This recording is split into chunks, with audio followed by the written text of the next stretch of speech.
Assalamualaikum warahmatullahi wabarakatuh. Alhamdulillah wassalatu wassalamu ala Rasulillah la haula wala quwata illa billah. Amma ba'du. Nahdlatul Ulama, banyak sekali amalan-amalan atau kebiasaan-kebiasaan rutinan-rutinan yang luar biasa. Nah, sekarang kita akan bahas tentang kebiasaan Nahdiyin yang harus dicontoh, yang harus ditiru. Langsung saja. Yang pertama adalah puji-pujian sebelum sholat. Nah, habis adzan, bahkan sebelum adzan itu ada puji-pujian. Bahkan ada sholawat. Sholatu wassalamu alaik ya imaman mujahidin ya Rasulullah.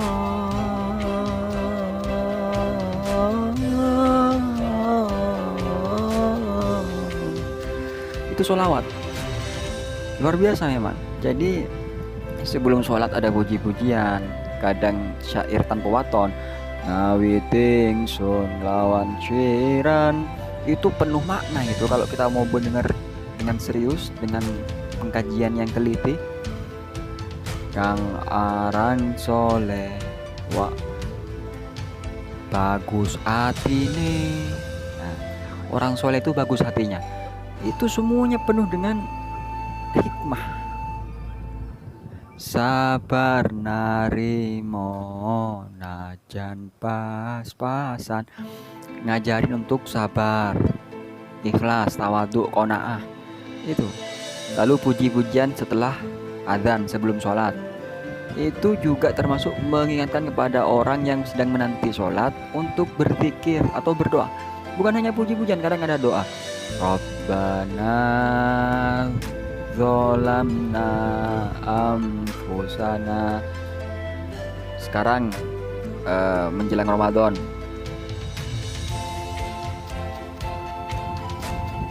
Rabbana barik lana fi rajaba wa sya'bana wa balighna ramadana waghfir lana dzunubana.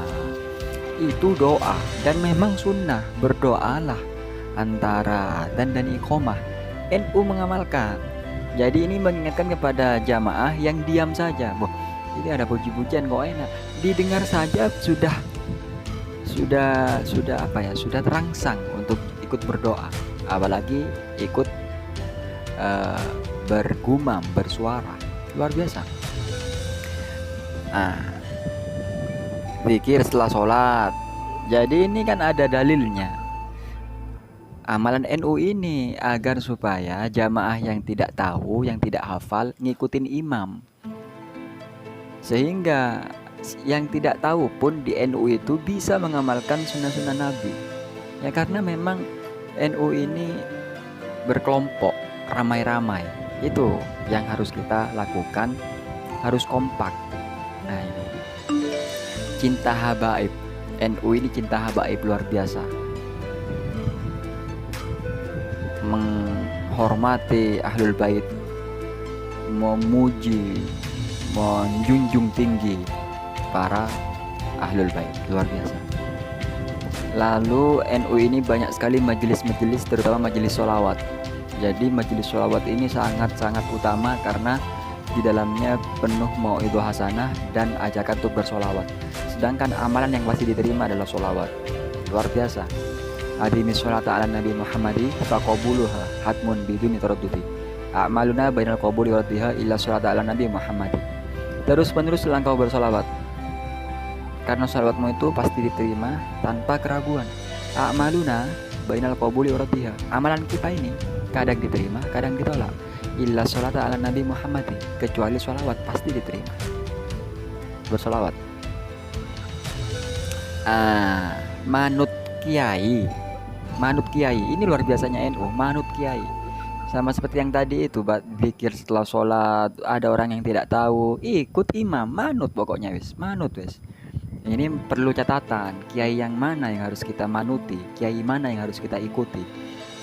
Positifnya adalah kita manut kiai dawuah, kita manut karena kita orang awam, wajib ikut kiai. Tapi pertanyaannya, kiai yang mana yang harus kita ikuti ya ini. sekarang sudah banyak ulama-ulama yang menjual agamanya. Hati-hati untuk memilih permanutan ini ke siapa itu. Tapi bagus, manut kayak itu bagus sebenarnya, tapi senjata makan tuan. Selanjutnya adab dan akhlak yang luar biasa. Ini NU Nahdliyin. Masya Allah, adabnya kepada kiai ulama itu luar biasa, sampai takzim. Namun ke orang tuanya sendiri lupa. Ini PR besar bagi kita selaku Nahdliyin, selaku siapapun. Ulama itu memang wajib dihormati, wajib ditakzimi. Namun orang tua lebih lagi harusnya. Makanya ada ulama NU pun juga dawuh, "Cong, kamu kalau takzimmu ke aku seperti ini, lalu bagaimana takzimmu ke orang tuamu? Kamu harus lebih takzim kepada orang tuamu. Jika kamu sowan ke kiai minta doa, harusnya kamu minta didoakan terlebih dahulu kepada ibumu, karena itu lebih manjur doa ibumu itu. Doa ibu kepada anaknya seperti doa Nabi kepada umatnya, makbul." Sekarang kita akan membahas tentang keunggulan, kehebatan, kebiasaan para Muhammadiyyin yang harus ditiru, yang wajib ditiru. Ini kebetulan Muhammadiyah ini masih populasinya masih kecil. Kalau yang mayoritas ini harus niru. Nahdliyin ini kita selalu kaum Nahdliyin harus banyak belajar dari Muhammadiyah tentang hal-hal berikut ini. Yang pertama adalah halakoh.